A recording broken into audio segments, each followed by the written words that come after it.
Bonsoir, mesdames et messieurs, chers internautes. Bienvenue une fois de plus à notre traditionnelle causerie sur le dédouanement des marchandises. Et ce soir, nous allons vous parler, je m'en vais vous parler de quelque chose d'assez récurrent dans la pratique du dédouanement. C'est le, le problème des ventes aux enchères, les ventes aux enchères publiques.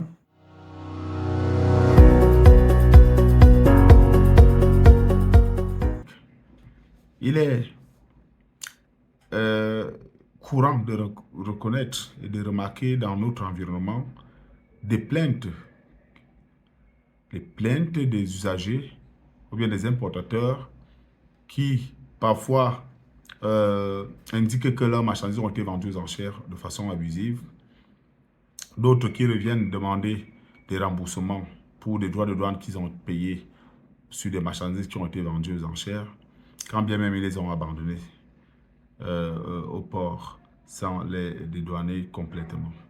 Alors, je vais d'emblée vous dire ici que le dédouanement des marchandises se préoccupe de trois principales articulations. Le dédouanement des marchandises s'articule à trois niveaux, j'allais dire cumulatifs. La première chose dans le dédouanement, c'est la déclaration en douane. Si vous importez une marchandise, il faut nécessairement la déclarer en douane. On peut parler d'une déclaration sommaire ou une déclaration en détail.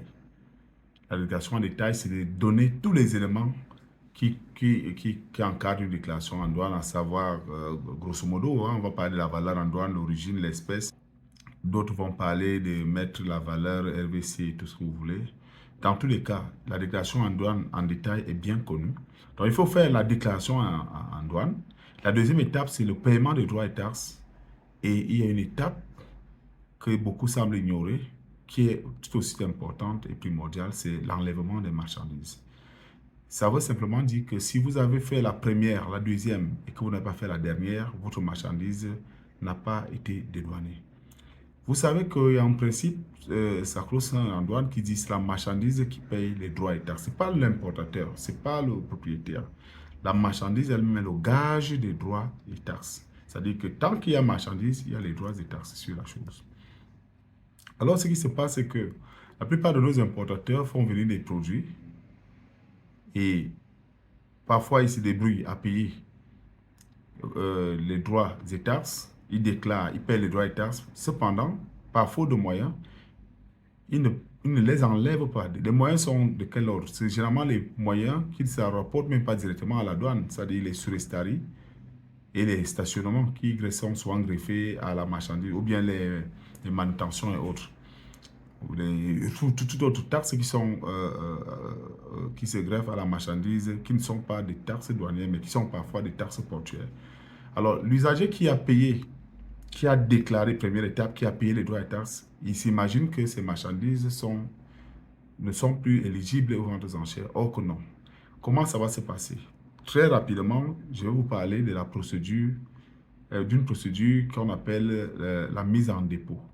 Lorsque vous avez importé une marchandise et qu'elle a séjourné déjà plus de 11 jours, on parle de 11 jours francs, c'est-à-dire que les jours ouvrables sur la place portuaire, elle est déjà éligible. Après le 11e jour, si vous voulez plus 3 jours, de façon agrégée, on peut dire même 14 jours francs, cette marchandise entre dans un régime qu'on appelle le régime de dépôt.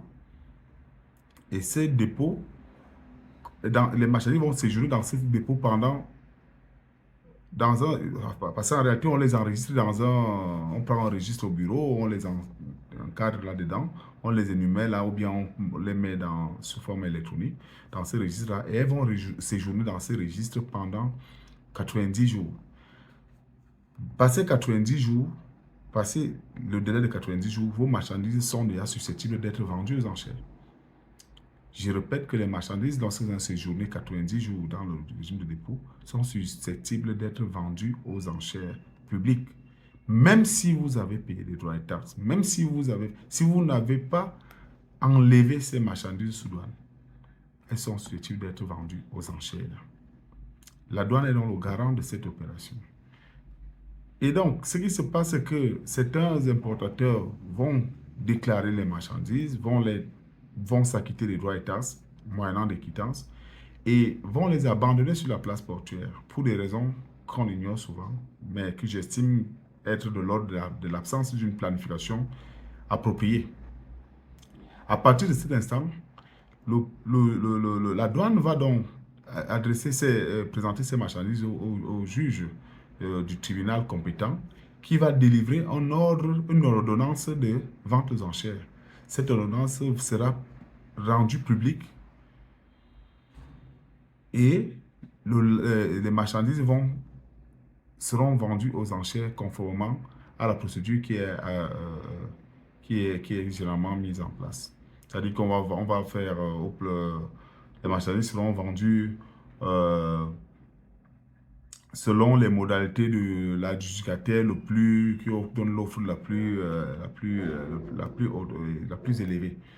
Dans tous les cas, cela va se faire solennellement.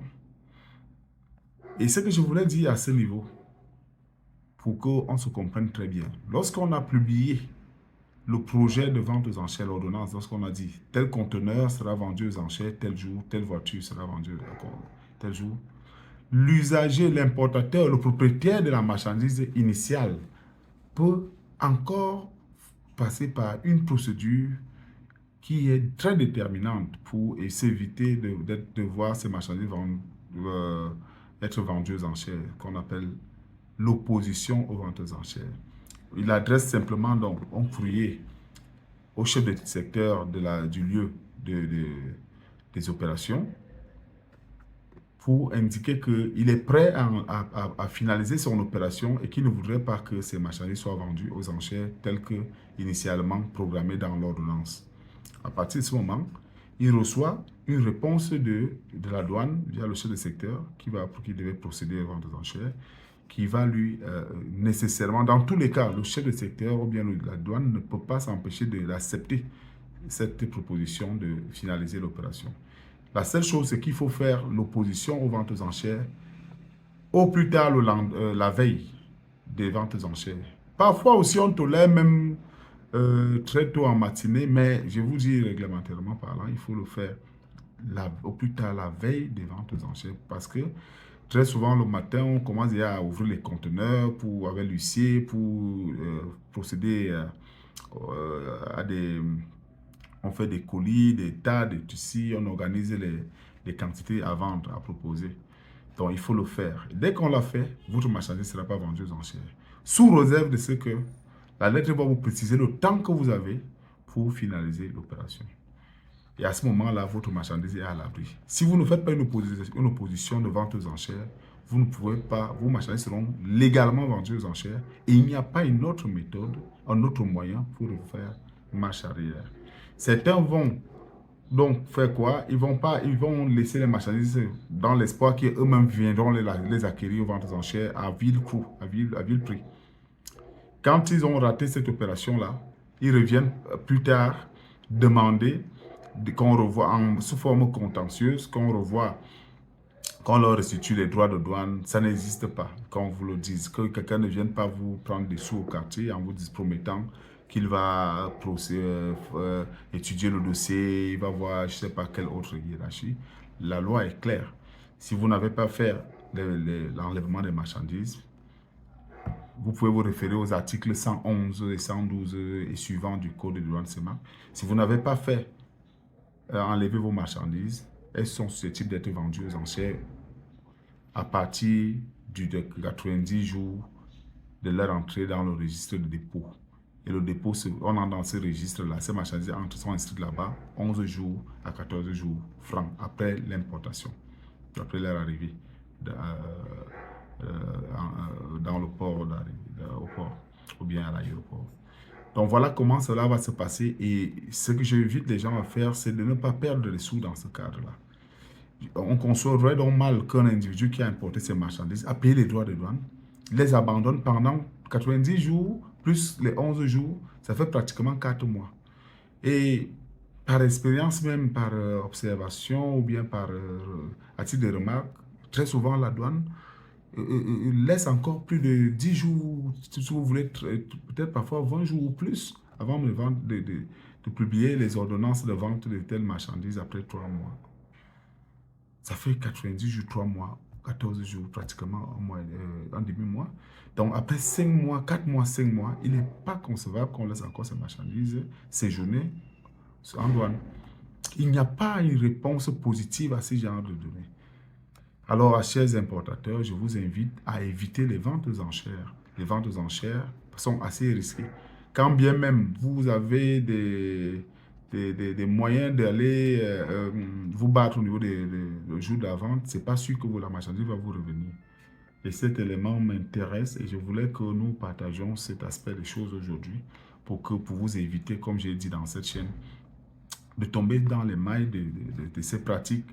Il y a beaucoup d'experts là-dehors, les gens vont vous faire des promesses en vous disant que non, voilà et tout et tout. Planifiez vos importations. Moralité, c'est de planifier vos importations en coût et en temps et enlever rapidement vos marchandises le plus tôt possible. Évitez même que les marchandises acquièrent se voient greffer d'autres sur les staris et les stationnements au-delà de ce qui est prévu. Anticipez. Voilà. Disons donc adieu les ventes aux enchères des marchandises oubliées au port, quelles que soient les raisons. Si vous avez bien suivi cet exposé, si vous avez bien compris cette préoccupation ce soir, je vous dis à très bientôt sur notre chaîne. N'oubliez pas de liker et de vous enregistrer en tant qu'abonné et de partager auprès de vos amis et connaissances pour qu'eux aussi soient bien aguerris et bien informés sur les choses. Notre chaîne est là pour faire, nous avons dit la douane pour tous et la douane à la portée de tous.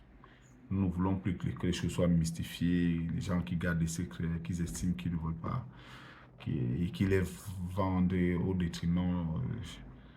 Donc, je vous dis à très bientôt dans notre chaîne pour d'autres sujets, d'actualité bien entendu. Adieu les ventes aux enchères publiques de nos marchandises oubliées par erreur. Merci. Ciao.